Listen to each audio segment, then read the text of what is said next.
Leerder ondersoek die foto-elektriese effek vir twee verskillende metale, silwer en natrium, deur lig van verskillende frekwensies te gebruik. As ons dan kyk na ons grafiek, die standaardvergelyking is Y gelyk aan mx plus c.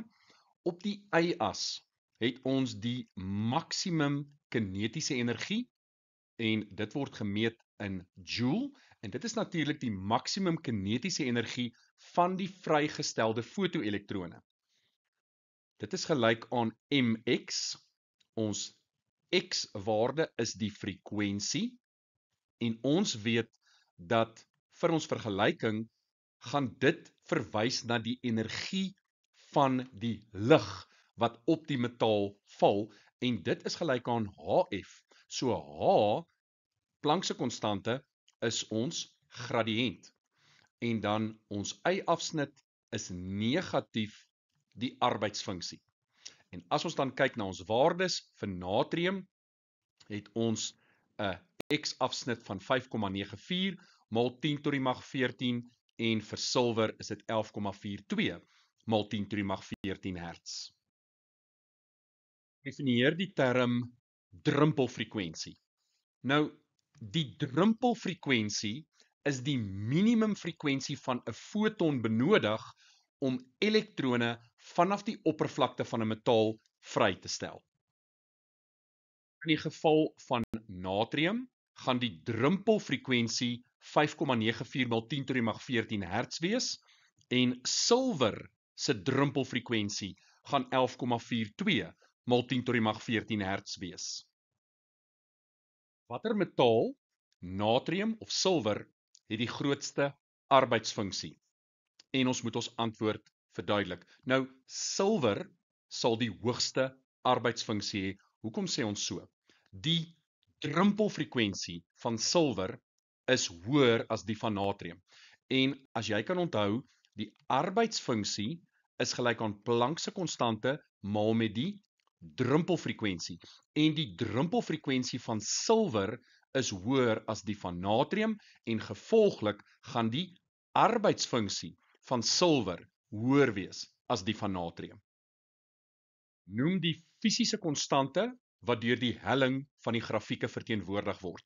Ons het reeds gesê, ons sit met die maksimum kinetiese energie wat gelyk is aan die energie van die fotone en dit is Planck se konstante maal met die frekwensie en frekwensie is op die x-as minus die arbeidsfunksie wat jou y-afsnit is. So in hierdie geval gaan Planck se konstante die helling wees van hierdie grafieke. Jou formuleblad het jy uit die aard van die saak Planck se konstante en Planck se konstante word aangedui met die simbool H. Hoekom H? Wel, Max Planck het nooit regtig gesê hoekom hy H gekies het nie, maar sy konstante H het 'n waarde van 6,63 maal 10 tot die mag minus 34 joule sekonde. Let wel, joule sekonde, nie joule per sekonde nie. Watter metaal sal die vrygestelde fotoelektrone die grootste maksimum kinetiese energie hê indien lig met dieselfde frekwensie op elk van die metale geskyn word? Nou ons weet reeds dat ons maksimum kinetiese energie is gelyk aan die fotonenergie minus die arbeidsfunksie. En die fotonenergie is Planck se konstante maal met die frekwensie van die lig minus die arbeidsfunksie.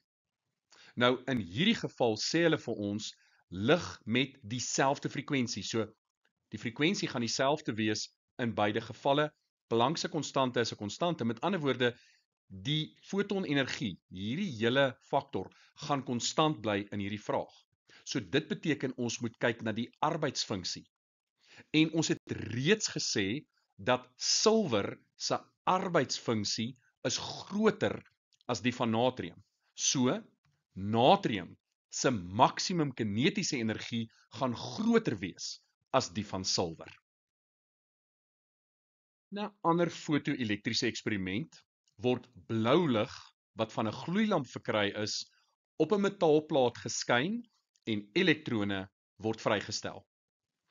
Die golflengte van die blou lig is 470 mal 10 tot die mag minus 9 meter en die gloeilamp is 60 milliwatt gemerk. Die gloeilamp is slegs 5% effektief. Bereken die getal fotone wat per sekonde op die metaalplaat sal inval as aanvaar word dat al die lig vanaf die gloeilamp op die metaalplaat inval. So wat gaan ons doen? Ons gaan eerstens bereken hoeveel energie per sekonde uitgestraal word deur die blou lig, deur die drywing en die effektiwiteit van die gloeilamp in ag te neem. Ons gaan dan die golflengte gebruik om die energie van 'n foton te bereken. En laastens gaan ons die aantal fotone wat op die metaalplaat per sekonde inval bereken. Ons bereken eerstens die energie uitgestraal deur die blou lig per sekonde. Die effektiwiteit van die gloeilamp is 5%, so dis 0,05 wat ons gebruik van die totale drywing. Dan weet ons, die drywing is 60 milliwatt. So dit is maal met 10 tot die mag minus 3 en is per sekonde, so ons maal dit met 1 sekonde en dit gee vir ons dan 3 maal met 10 tot die mag minus 3 joule energie wat elke sekonde uitgestraal word. Volgende bereken ons die energie van 'n enkele foton. En dit is gelyk aan Planck's konstante wat ons kry op die formuleblad, maar met die spoed van lig wat ons kry op die formuleblad, gedeel deur die golflengte lambda. Planck's konstante is 6,63 maal met 10 tot die mag minus 34 maal met die spoed van lig, dis 3 maal 10 tot die mag 8 en ons deel dit alles deur die golflengte wat hulle vir ons gegee het, 470 nanometer, 470 maal 10 tot die mag minus 9 meter en dit gee vir ons 4,232 maal met 10 tot die mag minus 19 joule.